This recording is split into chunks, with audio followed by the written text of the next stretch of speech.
RBI ने recently अपना financial stability report release किया। रिपोर्ट के हिसाब से इंडिया का हाउस होल्ड डेट बढ़ रहा है। दिसंबर 2024 तक इंडिया का हाउस होल्ड डेट इंडिया के जीडीपी के 41.9% के बराबर हो गया था।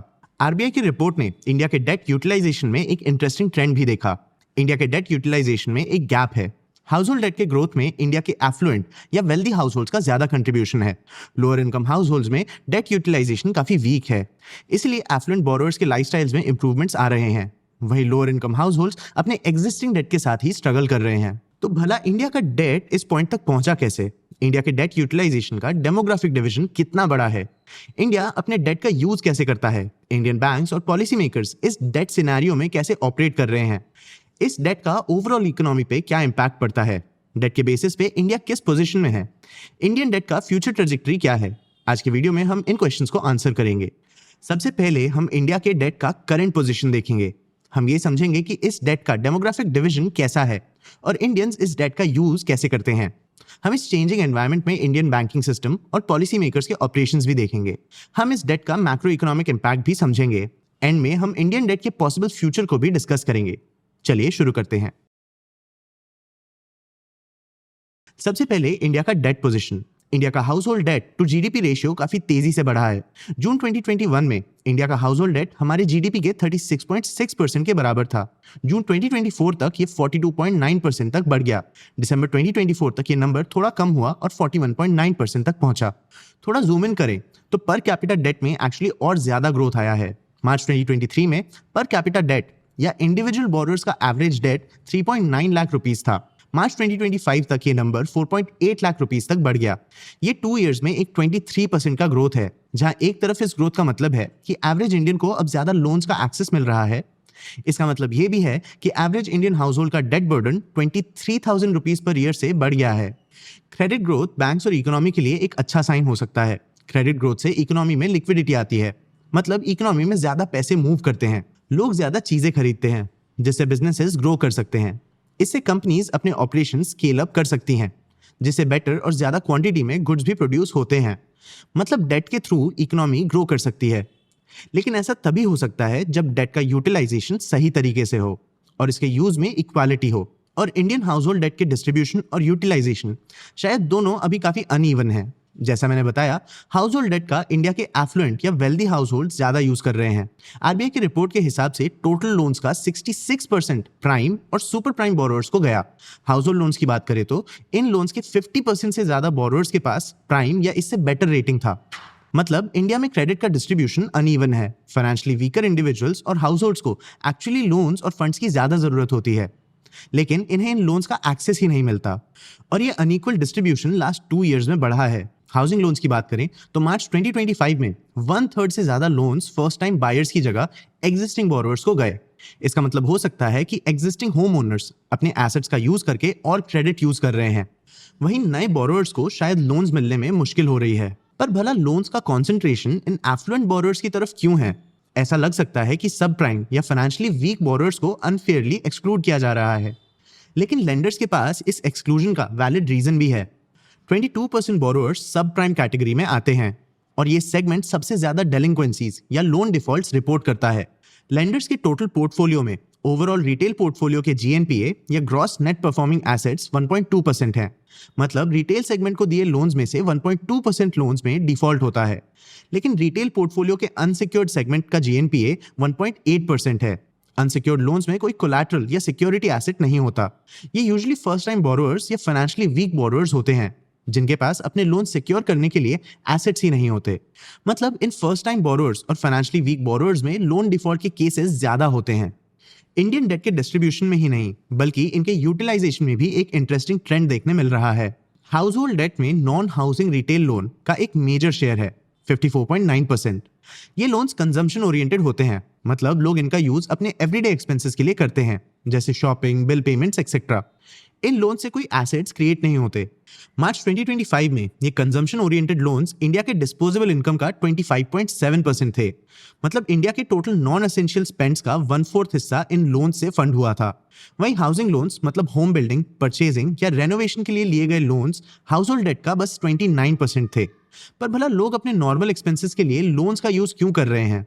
इस स्पेंडिंग हैबिट में शिफ्ट का कारण वेल्थ इफेक्ट हो सकता है। वेल्थ इफेक्ट के अंडर लोग अपने एसेट्स के बढ़ते वैल्यू के कारण अपने स्पेंडिंग को फंड करने के लिए इनकम की जगह डेट का यूज करते हैं। बढ़ते प्रॉपर्टी वैल्यूज और इक्विटी मार्केट्स के ग्रोथ के कारण एफ्लुएंट बोरोअर्स का अपने एसेट्स में कॉन्फिडेंस बढ़ता है। इसीलिए वो अपने इनकम में ग्रोथ के लिए वेट करने की जगह लोन्स और डेट के थ्रू अपना लाइफस्टाइल इंप्रूव करने लगते हैं। उनके एसेट्स का इंक्रीज वैल्यू उन्हें लोन्स लेने के लिए कॉन्फिडेंस देता है। इंडियन हाउसहोल्ड्स में एक और फाइनेंशियल चेंज दिख रहा है। इंडियन हाउसहोल्ड्स की सेविंग्स का फोकस बैंक से इक्विटी मार्केट्स में शिफ्ट हो रहा है। मार्च 2019 में इंडियन हाउसहोल्ड्स की सेविंग्स का 46.3% बैंक डिपॉजिट्स में जाता था और 15.7% इक्विटी और इन्वेस्टमेंट्स में। नेक्स्ट 5 इयर्स में ये ट्रेंड बदला और मार्च 2024 तक सेविंग्स का 40.6% बैंक डिपॉजिट्स में जाता था और 22.4% इक्विटी और इन्वेस्टमेंट्स में। इनकम की जगह बोरोइंग्स पे डिपेंड करना एफ्लुएंट या प्राइम बोरोअर्स के लिए शॉर्ट टर्म में काम आ सकता है। उनके एसेट वैल्यूज में शार्प ग्रोथ के कारण उन्हें ज्यादा लोन्स मिलते हैं और वो भी बेटर इंटरेस्ट रेट्स पे। अपने इनकम की जगह बोरोअर्स इन फंड्स का यूज अपने नॉर्मल एक्सपेंसेस में करते हैं, लेकिन ये स्ट्रैटेजी तभी सस्टेनेबल होता है जब बोरोअर्स के एसेट्स की वैल्यू बढ़ती रहे। अगर एसेट वैल्यूएशन गिरता है तो बोरोअर्स के फाइनेंसेस पे नेगेटिव इंपैक्ट पड़ सकता है। अब ये तो था इंडिया के डेट इक्वेशन का बोरोअर साइड। यहाँ बहुत सारे चेंजेस आ रहे हैं। चलिए अब इक्वेशन का दूसरा साइड देखते हैं और समझते हैं कि बैंक्स और पॉलिसी मेकर्स इस चेंजिंग सिचुएशन में कैसे ऑपरेट कर रहे हैं। फिलहाल इंडियन बैंक्स इस चेंजिंग सिनेरियो में अपॉर्चुनिटीज ढूंढ रहे हैं, लेकिन वो कॉशियस भी हैं। आरबीआई की रिपोर्ट के हिसाब से इंडियन बैंक्स का कैपिटल एडिक्वेसी रेशियो 17.3% है। कैपिटल एडिक्वेसी रेशियो ये दिखाता है कि एक बैंक अपने डिस्ट्रीब्यूटेड लोन्स के बदले कितना कैपिटल मेंटेन करता है। ये कैपिटल बैंक को लॉसेस कवर करने में मदद करता है और बैंक को इंसॉल्वेंट होने से बचाता है। बैंक्स का current capital adequacy ratio regulatory requirement से काफी ज्यादा है। आरबीआई ने इन बैंक्स का एक स्ट्रेस टेस्ट भी लिया। स्ट्रेस टेस्ट में बैंक्स के नेगेटिव सिचुएशन में सर्वाइवल के चांसेस देखे जाते हैं। इस स्ट्रेस टेस्ट के अंडर बैंक्स का जीएनपीए 4% तक बढ़ा और कोई भी बैंक 9% के मिनिमम कैपिटल रिक्वायरमेंट से नीचे नहीं गया। ये काफी हेल्दी नंबर्स हैं। इन्हें अचीव करने के लिए बैंक्स ने स्पेसिफिकली क्रेडिट वर्दी क्लाइंट्स तक ही अपने लोन्स लिमिटेड रखे। क्रेडिट वर्दीनेस पे फोकस करने के कारण बैंक्स सिलेक्टिवली लोन्स देते हैं। ये सिलेक्टिवनेस इंडिया को एक के शेप्ड इकोनॉमी बना सकता है, मतलब एक ऐसा इकोनॉमी जहां अमीर और अमीर होता है और गरीब की गरीबी बढ़ती है। बैंक्स अपने लोन डिस्ट्रीब्यूशन में स्लो डाउन भी फेस कर रहे थे। इस स्लो डाउन का कारण रिस्क अवर्जन और रेगुलेटरी टाइटनिंग था।